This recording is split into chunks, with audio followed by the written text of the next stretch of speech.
Stop judging your life by what you can see on the surface. You've been looking around and saying things like, nothing's shifting, I'm praying, I'm trying, I'm believing, but everything looks the same. You scroll, you compare, you measure progress by visible milestones, and because you don't see evidence yet, you quietly conclude, maybe nothing is really happening for me. But what if the most important things God is doing in you right now are happening where no one, including you, can see them yet? What if you are not stuck? You are rooted. Think of a seed. When it's planted, it disappears beneath the soil. From the outside, it looks like nothing is happening. No movement, no growth, no proof. But beneath the surface, everything is happening. The shell is breaking, roots are forming, structure is being built in the dark that will one day hold weight in the light. If you judged that seed too early, you'd call it dead. Heaven calls it planted.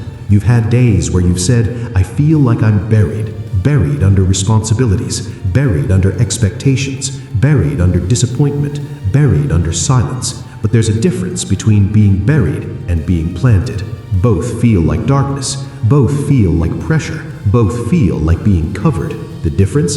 In burial, the story is over. In planting, the story is beginning. I see you. I see the way you've kept going when it feels pointless. I see the late-night prayers that sound less like bold declarations and more like, God, just don't let me quit. I see you memorize everyone else's progress while minimizing your own invisible work, the boundaries you're learning to set, the cycles you're slowly breaking, the lies you're no longer agreeing with. None of that makes for flashy updates, but all of it is real growth. Type Amen if you've been feeling buried more than planted lately. There's a story you know well. Joseph. We talk a lot about the coat, the pit, the palace, but pause at the in-between, because that's where your life might feel parked right now. Joseph had a dream of influence and impact. Then life seemed to move in the opposite direction. Sold into slavery, falsely accused, thrown into prison. If anyone had the right to say, nothing is happening for me but pain, it was him. Yet even in those low places, something crucial was being formed. In Potiphar's house, Joseph learned stewardship. In prison, he learned leadership, interpretation, patience, and humility. Every unseen day was quietly aligning his character with his calling. If you had walked into that prison and seen Joseph scrubbing floors, you might have said, what a waste. Heaven looked at him and said, right on schedule. Here's what you've missed. You've been measuring your season by what's opening for you instead of what's being built in you. Doors may not be flying open yet, but muscles are being strengthened. Roots are going deeper. Discernment is getting sharper. And God is far more interested in the person you're becoming than the platform you're dreaming about. This is where most people give up. They decide the lack of visible change means the absence of divine activity. That's not true. Some of God's most important work happens in slow, layered, daily, almost invisible shifts. Like learning to pause instead of explode, to pray instead of spiral, to ask for help instead of isolate. Comment 777 if you're ready to believe that unseen doesn't mean inactive. So let me ask you, where have you declared nothing is changing just because you can't take a picture of it? Has your reaction changed even a little? Are you more aware of patterns you used to ignore? Are you more honest about your heart than you've ever been? These may look small, but they're not. They're the underground work that prepares you not just to enter a new season, but to handle it. You are not stagnant. You are in the soil. Within the next 40 days, you're going to be tempted to call this season a waste again. Something will not move as fast as you hoped. A door you thought would open might stay shut.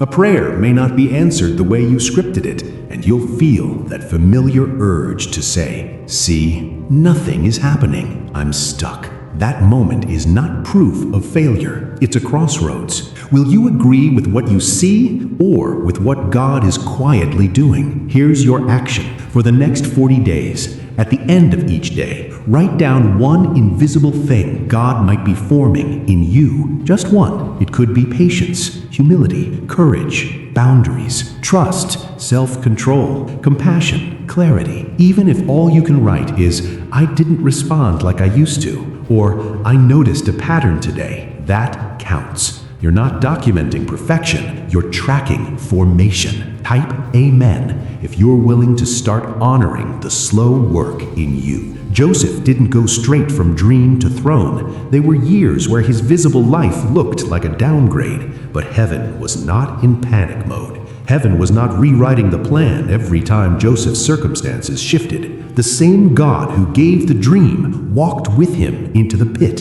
into the house, into the prison, and at the right time, into the palace. The shift came quickly in one sense. A single day took him from prisoner to prince. But the preparation wasn't sudden at all. It was the accumulation of ordinary, unseen days where he chose faithfulness over bitterness, stewardship over sloppiness, integrity over shortcuts. When the moment finally came, he was ready because he had been becoming ready in places nobody celebrated. Your suddenlies will be built on years of apparently nothing. One phone call that changes everything will ride on hundreds of days where you chose not to quit.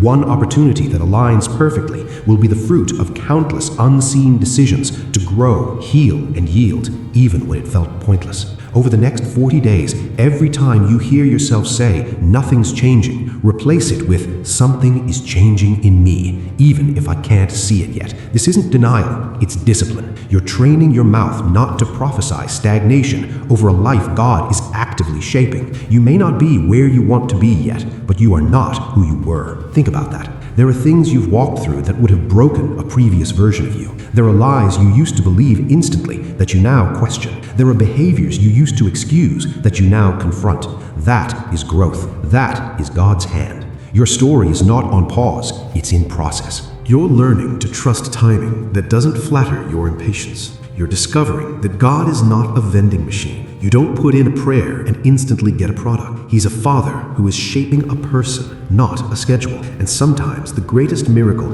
is not that your situation changed, but that you did. The seed does not see the tree it will become, but it stays in the soil anyway. The next 40 days are not about forcing external change. They're about partnering with internal change. Keep showing up in prayer, even when it feels dry. Keep doing the right thing, even when it doesn't get applause. Keep having the hard conversations, even when you tremble. All of that is water to the seed. Stop declaring death over what is simply in development. Stop calling yourself stuck when you're actually being rooted. Stop judging the chapter you're in like it's the whole book. You are in the ground, not the grave. The same God who brought Joseph out at the right time knows how to bring you out too. Not a second too early, not a second too late. Until then, don't waste the soil season by despising it. Lean into it. Let it do its work. Because when the breaking through moment comes, you won't be starting from zero. You'll be standing on every unseen day you chose to keep growing. You are not being buried. You are being planted. And what is being formed in you now will hold up what God is going to place on you next. Walk like someone under construction, not someone written off.